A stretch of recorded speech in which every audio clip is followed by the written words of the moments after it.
Ukraine যুদ্ধ ঘিরে যুক্তরাষ্ট্র ও তার মিত্রদের সাথে পরমাণু যুদ্ধে জড়িয়ে পড়তে পারে রাশিয়া। এর মধ্য দিয়ে শুরু হতে পারে তৃতীয় বিশ্বযুদ্ধ। অন্যদিকে পশ্চিমাদের বুড়ো আঙুল দেখিয়ে নিজেদের পরমাণু কার্যক্রম বিস্তৃত করার ঘোষণা দিয়েছে ইরান। এ যাত্রায় তারা পারমাণবিক অস্ত্র বানানোর পথে হাঁটতে পারে, এমনটাই আশঙ্কা অনেকের। এরই মাঝে চীন রাশিয়া থেকে পারমাণবিক জ্বালানির আমদানি ব্যাপক মাত্রায় বাড়াচ্ছে বলে খবর আসছে। সার্বিক প্রেক্ষাপটে এটিকে চরম উদ্বেগজনক হিসেবে দেখছে আন্তর্জাতিক মহল। যুক্তরাষ্ট্র ও ইউরোপীয় দেশগুলোর বিরুদ্ধে চীন, রাশিয়া ও ইরান অক্ষ ক্রমশ আরও কঠোর অবস্থানে যাচ্ছে।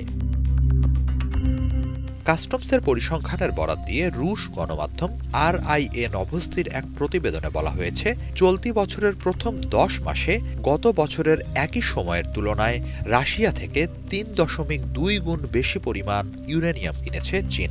এর আর্থিক মূল্য 849 মিলিয়ন মার্কিন ডলার।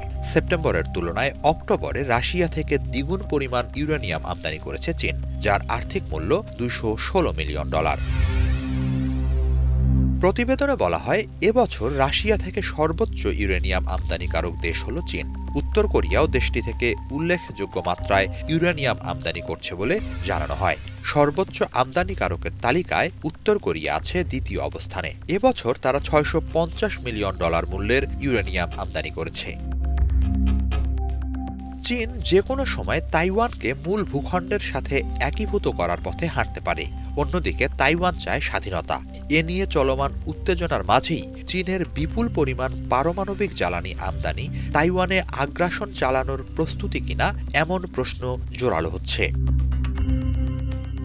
রাশিয়ার রাষ্ট্রীয় সংবাদ মাধ্যম RT নিউজ জানিয়েছে, 2022 সালে ইউক্রেন যুদ্ধ শুরু হওয়ার আগে রাশিয়া থেকে সবচেয়ে বেশি ইউরেনিয়াম আমদানি করত যুক্তরাষ্ট্র।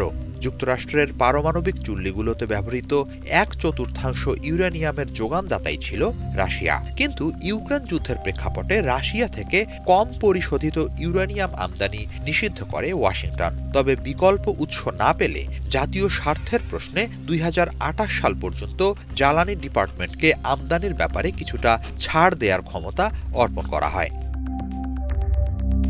তবে এরই মাঝে গত সপ্তাহে যুক্তরাষ্ট্রে সব ধরনের পরিশোধিত ইউরেনিয়াম রপ্তানি নিষিদ্ধের ঘোষণা দিয়েছে রাশিয়া।